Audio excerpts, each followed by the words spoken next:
what I learned is that gender ideology is totally, absolutely pervasive.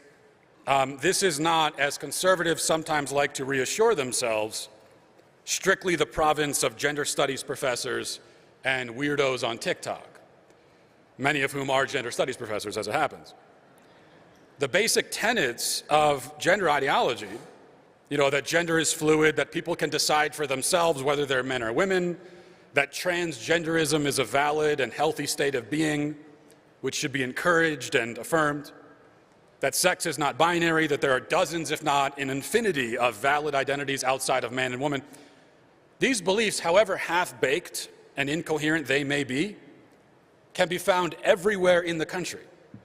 Stop any average person on the street, I've done it, no matter what they look like or how old they are, and they are likely to talk about gender in ways very similar to how a gender studies professor would talk about it.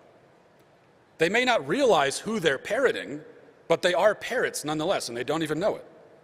They've adopted these beliefs, or pretended to, and we'll return to that in a minute, the pretending part of it. Now, beyond the average adults walking down any average sidewalk, the most powerful institutions are fully in thrall to this mania. This is particularly the case among the medical, pharmaceutical, and psychological industries, and within education. I talked to a therapist who was ready to affirm me as a woman because I confessed to enjoying scented candles. In all seriousness. I did also mention, in fairness, that I've seen Sex and the City one time, and so that's what put me over the edge, and she said, well, that's a good question. Maybe you're a woman. I talked to a pediatrician who refused to even agree that only female chickens lay eggs. And she would not agree with that because she says she doesn't know a chicken's gender identity. Very, very real. I talked to a college professor who called me condescending and rude because I use the word truth. Now, these people are not fringe within the institutions they represent. They are utterly standard commonplace. This is what they're all like.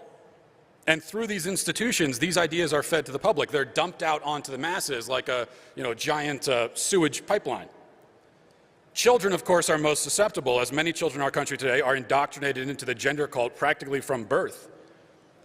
They're put on the path to identity crisis and mutilation and despair and oftentimes suicide before they're even out of diapers. They're exploited, indoctrinated, lied to, drugged.